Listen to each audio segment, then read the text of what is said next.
तो अब आप ये समझिए कि अगर आप पास्ट लाइफ रिग्रेशन के बारे में जब भी आप पढ़ेंगे, तो एक नाम है जो बहुत फेमस है, जिनके बारे में हमें जानना चाहिए।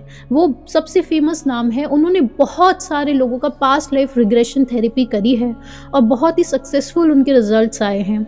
वो है डॉक्टर ब्रायन वीस। उनकी बहुत सारी किताबें भी अवेलेबल हैं। आप उनकी किताब का जब पहला चैप्टर जो है, डॉक्टर ब्रायन वीस की किताब का पहला चैप्टर पढ़ेंगे, तो आपको बहुत ज़्यादा शॉक में आ जाएंगे। आपको बहुत लगेगा अरे ये कैसे, क्योंकि उनका जो पहला चैप्टर है, जो डॉक्टर ब्रायन वीस की ये जो पूरी जर्नी है, वो शुरू ही उससे हुई, उस इंसिडेंट से हुई, जिसमें वो इतना शॉक में आ गए। इसलिए वो पहला चैप्टर उन्होंने बनाया अपनी किताब का। उसमें वो कहते हैं कि उनकी एक पेशेंट थी, तो वो अपनी पेशेंट को मतलब हिप्नोथेरेपी जो सेशन होता है वो दे रहे थे, और उनकी पेशेंट कैथरीन करके उनका नाम था, और उनकी पेशेंट ने जो डॉक्टर ब्रायन वीस है उनकी लाइफ के ऐसे फैक्ट्स बोल दिए थे। जो उनकी पेशेंट है, जब जिस समय पर वो हिप्नोथेरेपी उनका सेशन चल रहा है, यानी कि वो एक अलग स्टेट में पहुंची हुई है, उस समय पर उस पेशेंट ने, कैथरीन ने, डॉक्टर ब्रायन वीस की लाइफ के ऐसे फैक्ट्स डिस्क्लोज कर दिए थे। यानी कि उनका एक बेटा था जो बहुत छोटे में ही जिसकी डेथ हो गई थी, और उसका नाम क्या था जो डॉक्टर ब्रायन वीस ने कभी किसी से शेयर भी नहीं करा कि मेरा एक छोटा बेटा भी हुआ था जो बर्थ के कुछ ही समय बाद ही मर गया था, उसका नाम ये था। वो सारी बातें उस कैथरीन जो उनकी पेशेंट थी, अपने हिप्नोथेरेपी सेशन के दौरान उन्होंने डॉक्टर ब्रायन वीस के बारे में बता दी। ये उनका पहला चैप्टर है, और डॉक्टर ब्रायन वीस के लिए बहुत ही ऑब्वियस है, बहुत ही शॉकिंग था। अब ये हमने सुना एकदम लेटेस्ट का आपको केस। ऐसे ही बहुत सारे केसेस आपने अपने साधुओं के बारे में सुने होंगे, आपने संतों के बारे में सुने होंगे। इनफैक्ट यूट्यूब पे कुछ वीडियोस भी रहती हैं, और ऐसे कुछ संत होते हैं जो आपको देखकर ही आपके बारे में बहुत सारा चीज़ें बता पाते हैं। आपका जाति स्मरण ज्ञान क्या है? जाति स्मरण ज्ञान का अर्थ है कि आपको अपने पिछले जन्म सारे दिख जाएं। उसे कहा जाता है, उसको शब्द दिया जाता है जैन में जाति स्मरण ज्ञान। कुछ ऐसे संत होते हैं जो आपको देखकर आपका क्या पिछला जन्म रहा है वो भी उन्हें पता चलता है।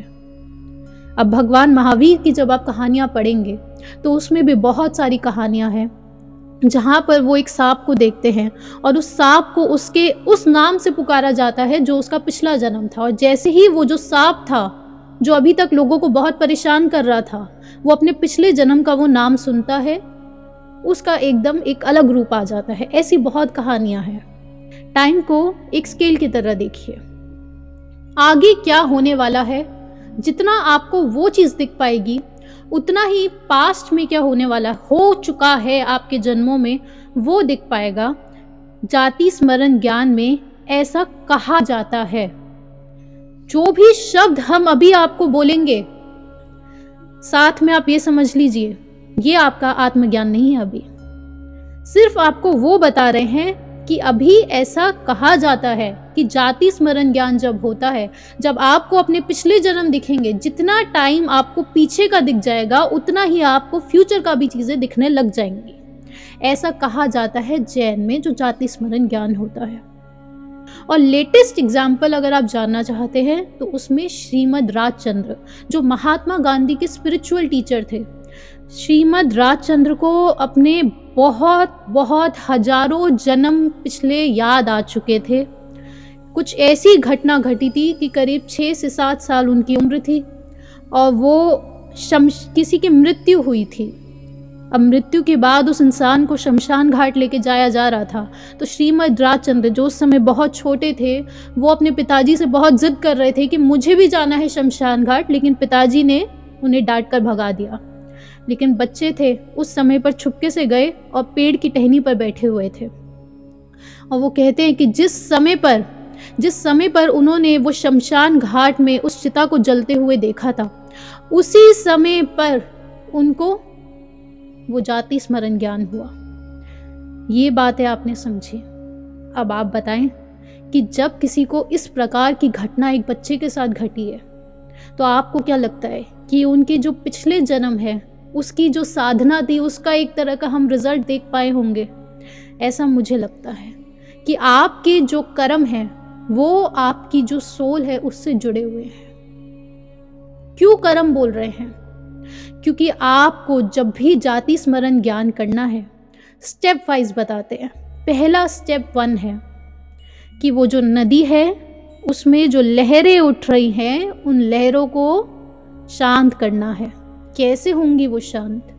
वो शांत करने की सबसे बेहतरीन तरीका है कि आपके जो ये शरीर है, इसके अंदर जो लहरें उठ रही हैं, आप उसे शांत कीजिए। यानी कि आप जो श्वास ले रहे हैं, वो श्वास लेने की जो विधि है, उससे शरीर में लहरें उठ रही हैं, इस प्रकार से उसे विजुलाइज कीजिए। और जब आप उसे सही कर पाते हैं, जब उसमें शांति आती है, उसी को वो होता है असली शब्द कुंभक। आपने जब श्वास ली, उसके बाद कहा जाता है रुक गई श्वास। वो अभी हम बोलते हैं कि आप रोक लीजिए, लेकिन एक ऐसी स्थिति आती है जब श्वास खुद ब खुद एकदम स्टेबल, एकदम शांत, रिलैक्स हो जाती है। तो आपके शरीर के अंदर वो जो लहरें उठ रही हैं, सबसे पहले उसे हमें शांत करना है। और वो कैसे करना है? वो है प्राणायाम की विधि। विपस्सना ध्यान जो हम करते हैं, वो उस विधि से किया जाता है। ये होता है स्टेप 1। स्टेप 2, अब स्टेप 1 स्टेप 2 हम बोल रहे हैं ताकि आप कुछ चीज़ें ग्रैस्प कर पाएं, लेकिन सब कुछ एक ही है, सब कुछ एक साथ ही होता है, कुछ भी भिन्न नहीं है। सिर्फ और सिर्फ शब्दों में उसे कुछ आपको और ज़्यादा उस पर आप विचार कर पाए, इसलिए ये शब्द आपको मैं दे रही हूँ स्टेप 1 स्टेप 2। अब स्टेप 2 में आपको क्या करना है? जो हमारे जीवन का असली मकसद है, जो हम सबको हर समय करना चाहिए, उस चीज़ के अलावा अगर आप कोई भी कार्य जीवन में कर रहे हैं, हम सबको करना पड़ रहा है बहुत सारे दूसरे कार्य, आप समझ लीजिए वो व्यर्थ है। हमें हर समय करना है तत्व ज्ञान। तत्व ज्ञान यानी कि उसी का दूसरा शब्द है भेद विज्ञान। क्या है ये तत्व ज्ञान? क्या है तत्व ज्ञान? तत्व ज्ञान का अर्थ ये है कि आपको ये समझना है कि आप और जो सामने से कोई भी ऑब्जेक्ट है, उसमें भेद करना है। शुरुआत में ऑब्जेक्ट बोला, आप जानते हैं आप है, गाड़ी है, आप और गाड़ी अलग है। इसकी अगली स्टेट कि आप जानते हैं कि अभी मैं आपसे कुछ शब्द बोल रही हूं, अगर मैं ये शब्द बोलूं कि मैं आपको जाति स्मरण ज्ञान समझा सकती हूं, समझाने में सक्षम हूं, तो ये गलत है। मैं समझाने में सक्षम नहीं हूं, मैं आप वो शब्द मुंह से निकालने में फिलहाल सक्षम हूं, लेकिन आप समझ पाएंगे या नहीं, वो आपका अपना ज्ञान है। ये भेद विज्ञान है कि आपको मैं समझा नहीं सकती हूँ, वो आप समझेंगे या नहीं, वो मेरे हाथ में नहीं है, वो आपके हाथ में है। और ये भेद हमें हर समय करना है। आप लोग गृहस्थ जीवन में जी रहे हैं, अब आपकी माता जी आ जाती होंगी, माता जी बोल दिया, वो तो थोड़ा सा बोल के चली गई, और आप जब मेडिटेशंस में है तो और ज़्यादा कुछ शुरुआत की स्टेट होती है कि इंसान बहुत ज़्यादा सेंसिटिव होने लग जाता है। माता जी तो बस 2 शब्द बोल के चली गई, कुछ करता धरता तो है नहीं, पूरा दिन बैठा रहता है, ना पैसे कमाए जाते, वाइफ ने बोल दिया कुछ पैसे भी नहीं कमाते हो, फूटी किस्मत मेरी, तुम्हारे बच्चे ना होते तो मैं तो कब का तुम्हें छोड़ के चली जाती। बहुत सारे फेमस है, बहुत लोग बोलते ही है ये बात। तो अब बुरा लग गया। यहाँ पे शुरू कीजिए भेद विज्ञान, यहाँ पे कीजिए। क्या भेद विज्ञान करना है? भेद विज्ञान ये कि वो जो शब्द वाइफ ने, आपकी मदर ने आपसे बोले हैं, कि वो शब्द अलग है और आप अलग हो, आपकी आत्मा अलग है, वो शब्द अलग है। और उसके आगे की जो स्टेट है, ये मैं बहुत शॉर्ट में अभी समझाया, लेकिन इतना ज़्यादा डेप्थ है क्योंकि हर समय आपको यही करना है, यही तत्व ज्ञान करना है कि ये अलग तत्व है। वो जो शब्द बोले गए हैं वो अलग तत्व है, आप अलग तत्व हो, आप अलग हो।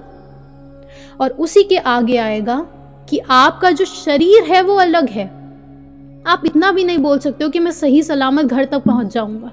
आप सच में पहुंच जाओगे? आपको कैसे पता? नहीं पता ना, बीच में एक्सीडेंट हो सकता है। हमारा शरीर हमारा खुद का नहीं है और हम लोग चले हैं अपनी बड़ी बड़ी स्टेटमेंट्स देने। आप जब ये बात आपके अंदर गहरा जाएगी कि आपका खुद का शरीर भी नहीं है, वो देह भी आपका नहीं है, उससे जब आप भेद करने लग जाओगे तो एक अलग स्टेट पे इंसान पहुंच जाता है। तो स्टेप 2 है आपको हर समय होश में रहना है। आपको हर समय होश में रहना है। जब आप होश में रहोगे तो आपको दिखेगा कि किस समय पर आपके कर्म आपसे जुड़ रहे हैं, किस समय पर वो कर्म आपसे जुड़ रहे हैं। जैन में शब्द यूज़ किया गया है आश्रव की जो स्थिति है, आश्रव। किस समय पर आप एक ऐसी मनोदशा में पहुंच चुके हैं, आप ऐसे गहन ध्यान में पहुंच चुके हैं कि अब वो जो कर्म है उन्हें आप देख पा रहे हैं पुद्गल के रूप में, मैटर की फॉर्म में। पुद्गल यानी मैटर की फॉर्म में समझिए कि इस समय पर ये कर्म मुझसे जुड़ रहे हैं, मेरी जो आत्मा है उससे कर्म जुड़ रहा है, उसे आश्रव कहा जाता है। उसके बाद आप देख पाएंगे कि अब अगर मैंने ये कार्य करा तो ये कर्म यहाँ जुड़ जाएंगे, तो आपने नए कर्म जुड़ने से रोक दिया, संवर की स्थिति। और फिर स्थिति आती है निर्जरा की, कि अब जो पुराने कर्म हैं उन कर्मों को आप शेड कर रहे हैं, उनको हटा रहे हैं, पुराने कर्म को हम जला देते हैं। वो होती है निर्जरा की स्थिति।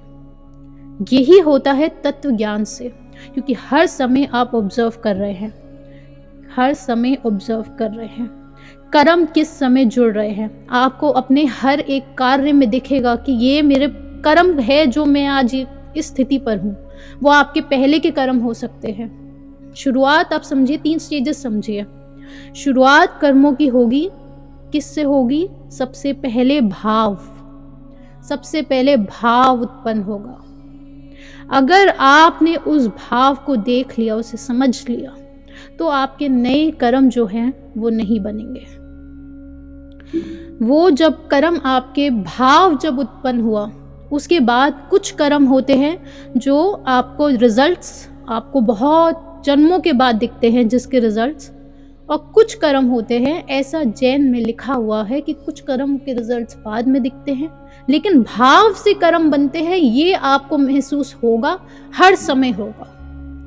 और उसके बाद कुछ कर्म होते हैं जो रिजल्ट आपको उसी समय दिख रहे होते हैं, कि हम सोचते हैं कि ये क्यों हुआ होगा हमारे साथ। वो हमारे पिछले कर्म हैं, वो आपके पिछले कर्म हैं।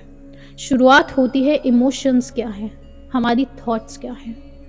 और ये चीज़ आप समझिए, अगर आप साइंस की भाषा में समझेंगे कि आपका जो एक थॉट है वो आपकी पूरे शरीर की बायोफिजिकल जो प्रॉपर्टीज़ है उनको पूरा बदल देता है। आपको इस समय कोई गाली दे दे, आपको रोना आ जाए, पूरी बायोफिजिकल आपके शरीर की सारी वर्किंग बदल चुकी है, सारे फैक्टर्स बदल चुके हैं, अलग अलग एंजाइम्स पैदा हो चुके हैं शरीर में। तो भाव है सब कुछ, सब कुछ भाव है। और क्या एक ही पल में मन खत्म होता है? नहीं, नहीं, एक पल में नहीं, लेकिन कुछ समय में आप शुरुआत कर सकते हैं। वो ज्ञान आपके पास आ चुका है। अभ्यास ही वो तरीका है जिससे आप ये सब कुछ अचीव कर सकते हैं। बस आपको अभ्यास करते रहना है, हर समय होश में रहना है।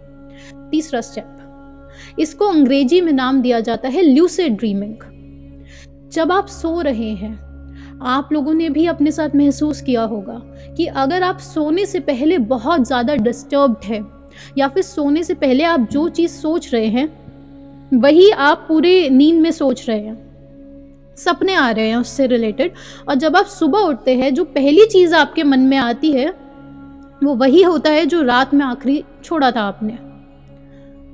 ये बहुत सारे लोगों के साथ एक्सपीरियंस आपने भी किया होगा। ऐसे बहुत सारे हमारे रिलीजियस स्क्रिप्चर्स भी हैं जो पर्टिकुलरली इस विधि को इस्तेमाल करने के लिए रिकमेंड करते हैं। वो कहते हैं कि आप जब सो रहे हैं एटलीस्ट, तब आप